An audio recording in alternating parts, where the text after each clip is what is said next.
Parliament में वक्फ board amendment bill pass हुआ है, जिसके बाद मुंबई में हांडी वाली मस्जिद में इसका प्रोटेस्ट हुआ। रजा एकेडमी के सईद नूरी हमारे साथ हैं, उसके साथ साथ हांडी वाली मस्जिद जो है उसके मौलाना एजाज अहमद कश्मीरी हैं। नूरी साहब, कैसा है कि बिल अमेंडमेंट पहले तो आया, उसके बाद जेपीसी में गया, अब कल लोकसभा में पास हुआ है, बहुमत देखते हुए राज्यसभा में भी पास होगा। अब ये मसला लीगल या एक तरह से कॉन्स्टिट्यूशनल आप कह सकते हैं कि बन रहा है, एक नया लॉ एक तरह से पार्लियामेंट जिसको पावर है कानून बनाने का, उन्होंने ये बिल लाया है। तो ये बात सही है कि इसका आप विरोध कर रहे हैं, या फिर मुस्लिम कम्युनिटी को इस चीज के लिए कॉन्फिडेंस में नहीं लिया गया था, लेकिन अब आगे का आपका फ्यूचर कोर्स ऑफ एक्शन जो है कदम है वो क्या रहेगा?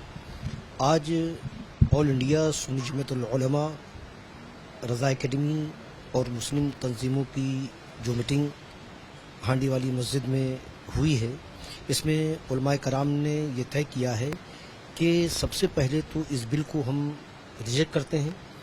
ये बिल, ये कानून हमारे लिए नाकाबिल कबूल है और इस सिलसिले में हम पुरजोश तरीके से मजबूती के साथ एहतजाज करेंगे कानून के दायरे में रहकर।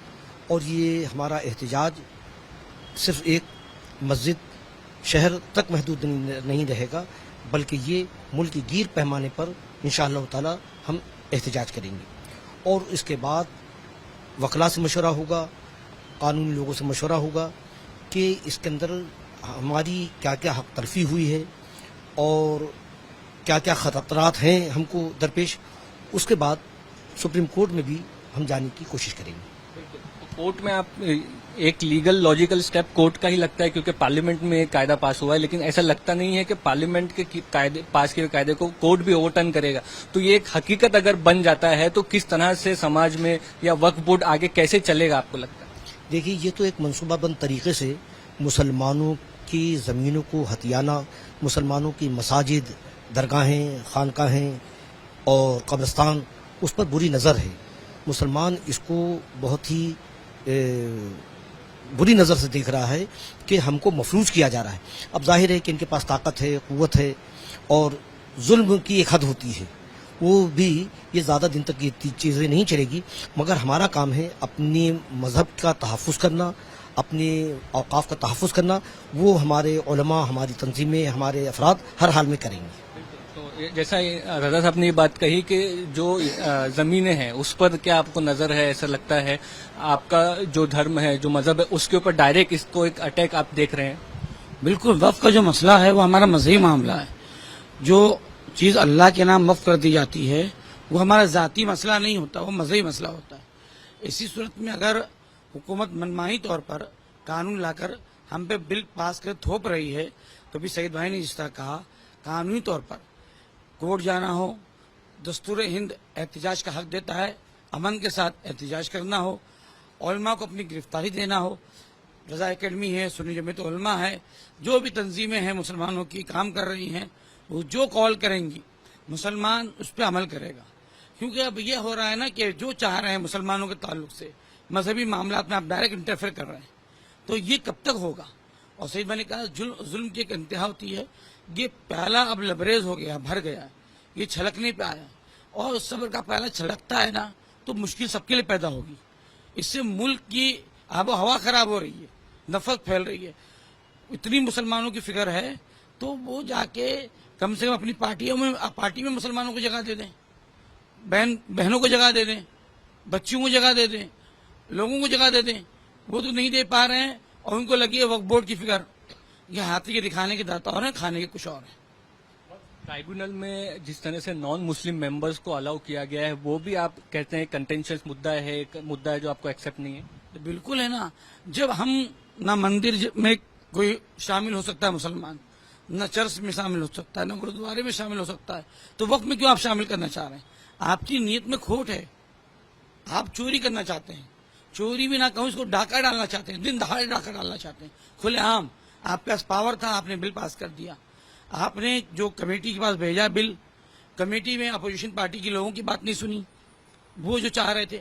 आप अगर कुछ चेंजिंग किए होते तो 223 रिफॉर्म के लिए आप तैयार हैं कह रहे हैं, लेकिन डिस्कशन और कॉन्फ्रेंस में कमेटी को लेकर रिफॉर्म वो होगा जो हमारे मजहब को ना टकराए, जहां हमारे हुकूक ना छीने जाए।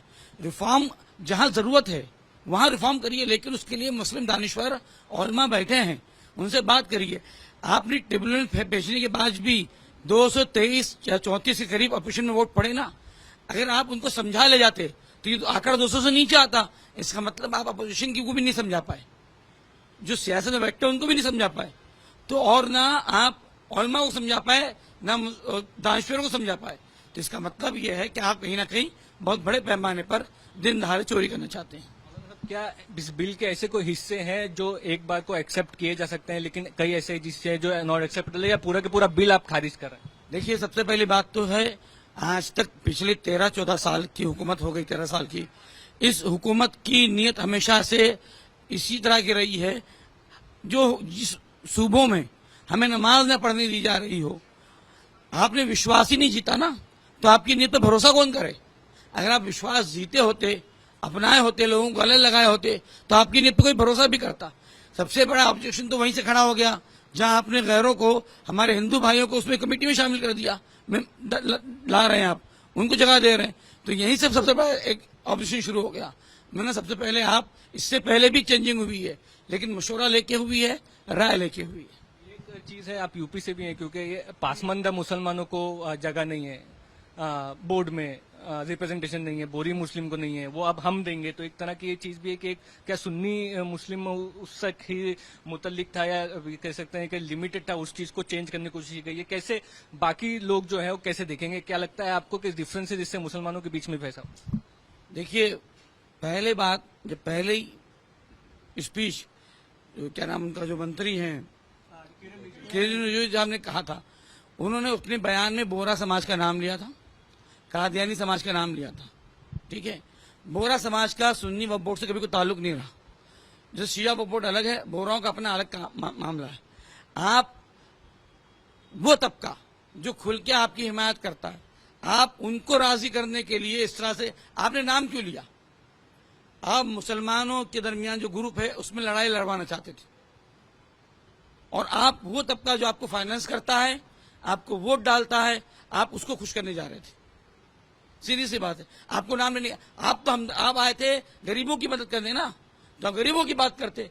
अगर आप पार्लियामेंट में मंत्री नाम ले रहा है, तो इसके मतलब यह है कि वो अपनी सियासी रोटी सेक रहे हैं, इसी तरीके से जिस तरह से पहले सेकते आए। मुस्लिम वोट जो होता है, कहीं उसको डिवाइड करने की कोशिश है सरकार की साजिश, ऐसा लगता है? नहीं, मुस्लिम डिवाइड करने की साजिश नहीं है, मुसलमानों को दूसरे नंबर का शहरी बनाने की साजिश है, कि मुसलमानों की हिंदुस्तान में तुम्हारी कोई हैसियत नहीं है, तुम्हारी कोई औकात नहीं है, हम जो चाहेंगे जब चाहेंगे हम तुम्हारे खिलाफ करते रहेंगे, तुम्हारे मजहबी मामलात में, तुम्हारे दीनी मामलात में हम हर इंटरफेयर करेंगे, तुम कुछ कर नहीं सकते।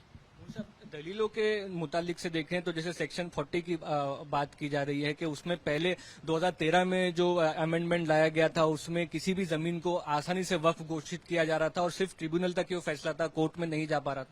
तो ये कहा जा रहा है कि उस चीज को फेर, यानी कि ऐसा बताया गया है कि कई करोड़ों रुपए की जमीन है जो हिंदुस्तान में है, जिस पर वक्फ क्लेम कर रहा है, उनकी ना होते हुए भी क्लेम कर रहा है, उन लोगों के राइट्स को बचाने के लिए अमेंडमेंट लाई गई। ये झूठ है, फरेब है कि वक्त की ज़मीनों को बचाने के लिए ये किया जा रहा है। न मालूम कितनी ऐसी जगह हैं कि जहां पर खुद हुकूमत के इदारों ने कब्जा किया है वक्त की ज़मीन पर, और वक्त का जो सीईओ होता है, जो चलाता है, वो भी गवर्नमेंट का ही कारिंदा होता है। और ये भी गलत है कि कोर्टों में नहीं जा सकते थे, पहले से ये कानून बना हुआ है कि ट्रिब्यूनल के अलावा भी अगर यहाँ पर कोई आपको इतराज़ है तो आप कोर्ट जा सकते हैं। तो ये दिखा कुछ और रहे हैं, कर कुछ और रहे हैं, इनकी बातों के अंदर और उनके कामों के अंदर बड़ा तजाद है। सरकार का कहना है कि हम पे भरोसा कीजिए, और अभी जैसे सर्वे के राइट्स जो हैं वो डेप्यूटी कलेक्टर लेवल के लोगों को दिए गए अमेंडमेंट में, तो आप ये कि पहले से अज्यूम मत कीजिए हम ये बिल से कोई जो वक्फ है उसकी प्रॉपर्टी को हानि नहीं पहुंचेगी, ऐसा कहना है, लगता है आपको? जो भी आदमी तकलीफ और अजियत पहुंचाना चाहेगा तो वो क्या ये बोलेगा कि इससे आपको ये तकलीफ होगी, इससे ये तकलीफ होगी? वो तो शहद ही दिखाएगा और जहर पिलाएगा। तो हुकूमत इस वक्त यही कर रही है मुसलमानों के साथ। आपका भी यही मानना है? बिल्कुल 100% मानना है। सरकार पे मोदी साहब कहते हैं ना, सबका साथ, सबका विकास, सबका विश्वास। वो विश्वास उन्होंने जीता होता तो हम मानते ना। उन्होंने तो दिन ब दिन विश्वास खोया ही है। खाली मुसलमानों का नहीं पूरे देशवासियों का विश्वास खोया है। तो विश्वास जीते होते तो लोग उनकी बात तो सच्ची ही मानते, विश्वास खोया इसलिए उनकी बात पर भरोसा नहीं किया जा सकता। तो सर क्या मैसेज संदेश आप लोग देना चाहेंगे, क्योंकि अभी ये कानून बनने की कगार पे है, कोर्ट में जाते भी है तो वक्त लगेगा इस सारी चीजों प्रक्रिया। देखिए, जो भी हम जितने भी इस्लाम को मानने वाले मुसलमान हैं, हम अपने हुकूक की लड़ाई के लिए कानूनी तौर पर, दस्तूर आइन के तौर पर, हिंद के दस्तूर के तौर पर, कानून के तौर पर हम लड़ाई के लिए तैयार हैं और कमा बस्ता रहें, तैयार रहें और ऐसा कोई काम ना करें जिससे फितना फसाद हो, मुल्क का माहौल खराब हो, मुल्क में अमन अमान भी कायम रहे, मुल्क में शांति भी बनी रहे। क्योंकि किसको क्या है क्या मतलब हमको नहीं मालूम, लेकिन ये हमारे बाप दादा का मुल्क है, हमारे उलमा ने इस मुल्क के लिए कुर्बानी दी है। हम किसी तरह भी इस मुल्क में फितना फसाद नहीं चाहते, लेकिन अपने हक को भी हम नहीं छोड़ेंगे। पॉलिटिकल पार्टीज ने सपोर्ट नहीं भी किया इस बिल को, जो बीजेपी के एलाइज है, उनको क्या संदेश है? जी, पॉलिटिकल पार्टीज हैं जिन्होंने बिल को सपोर्ट नहीं किया, या आप कह सकते हैं बिल के सपोर्ट में वोट किया है, उनको क्या? जिन लोगों ने बिल का सपोर्ट किया है और हमारे वोट से आए हैं, तो वो अब इंशाअल्लाह खुद बिल में चले जाएंगे। और हम तमाम उन पार्टियों का शुक्रिया अदा करते हैं जिन्होंने इसकी मुखालिफत में वोट डाला है, हम उनको धन्यवाद कहते हैं, उनका शुक्रिया अदा करते हैं। तो आप कह सकते हैं कि मुस्लिम समाज के लोग हैं जो कह रहे हैं कि जो भी अवेलेबल ऑप्शन रहेगा प्रोटेस्ट अमेंडमेंट बिल को करेंगे। कैमरा पर्सन साइफर पाल के साथ मुस्तफा शेख, आज तक।